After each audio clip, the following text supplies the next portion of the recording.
Around the Court analyst for Game 2 tonight. I'm Jesse. Travis. And tonight we got a pretty good game on our hands. We got James Harden. Sucks that the Clippers I'm not going to say they lost Chris Paul, but he's not going to be the Chris Paul that we've seen first 6 games. Absolutely. This is going to be a very interesting series with the Houston Rockets and the LA Clippers. The first game will tip off tonight in Houston. You got James Harden, the second runner-up to MVP this year, had a phenomenal year, led the league in scoring for a large portion of the year, rebounds and assists, did pretty much everything for this Houston Rockets team, who played a large percentage of their games without their second superstar, Dwight Howard. So it will be very interesting to see how the Clippers can defend James Harden tonight and slow him down and make things harder for him. But the thing I'm looking at in the matchup is when the bench breaks down, when Josh Smith comes off that bench, if he is facilitating like he was against the last opponent, which was the Mavericks, and you see they had nobody off the bench that could come and stop that because Josh Smith was going, I'm going to say vintage Josh from 2009-10 Atlanta Hawks Josh, where he averaged his best numbers in his whole career. Josh Smith, to me, is definitely going to be a big X factor in this series. I mean, when you look at both teams offensively, they pretty much, with the front court, with the exception of DeAndre Jordan in comparison to Dwight Howard, they play very similarly in the aspect that when Josh Smith is on the court, he and Blake Griffin both can take the ball, handle the ball. The entire court have extremely good vision in the open court and in the half court, with facilitating and are selfless passers. So with Josh Smith, like you said, playing against the Mavericks, facilitating and throwing up alley-oops to Dwight Howard and really making pinpoint passes to the corners of the likes of Trevor Ariza, Corey Brewer, to Pablo Prigioni for 3. It really made it harder for the Mavericks defensively. So I think tonight and going forward in the series, depending on how Josh Smith plays, will dictate how well Houston does in this series. But let's not forget the point guards, there's injuries. But there's also injuries to Houston starting point guard Patrick Beverley, which was their defensive juggernaut by far, who could pressure the ball all court. Didn't make things easy for other point guards to bring it up the court. Absolutely. With the loss of Patrick Beverley going down earlier this season, it has placed an extra burden defensively on the Houston Rockets, now having to play Jason Terry at that one guard position to open up the game in the starting lineup.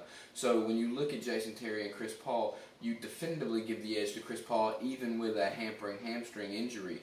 However, it's going to really be interesting to see if Chris Paul's hamstring can hold up for 4 quarters in this game 1 and the games going forward, because the ball starts and ends with Chris Paul with the Clippers. He starts every fast break. He handles the ball in the half court, and he is in charge of getting everybody else going, including the likes of Blake Griffin and especially J.J. Redick, who is a big X factor in being able to stretch the D for the Clippers, offensively speaking. So although Jason Terry is definitely not a Patrick Beverley when it comes to defense, will he have to guard Chris Paul with the pressure that Patrick Beverley could full court? Now let's say this. James Harden, he's an offensive person that is just unguardable to stop. You can slow him down, but he's getting his buckets. But the thing is, you got to make him work on the defensive end. Can J.J. Redick run him out of his offensive flow by making him work on the defensive end? I definitely think that they will have an advantage to make James Harden defend, whether that means if he's guarding Matt Barnes and taking Matt Barnes down there and posting him up, or if that's giving him high ball screens with Blake Griffin and forcing him to switch and making him guard Blake Griffin, or whether that's having to run J.J. Redick off multiple screens to fatigue James Harden's legs. I think they would definitely take the same approach that Wesley Matthews and the Portland Trailblazers last year took, which is taking James Harden's legs away from him by forcing him to guard multiple times every possession and seeing how that can affect his offensive play. Because in comparison to last year and this year, James Harden even has more of an offensive burden, because although Jason Terry is out on the court, the ball starts with James Harden in the half court and in the full court. So James Harden pretty much runs every pick and roll. He's in charge of making every decision off the pick and roll and off their offensive sets.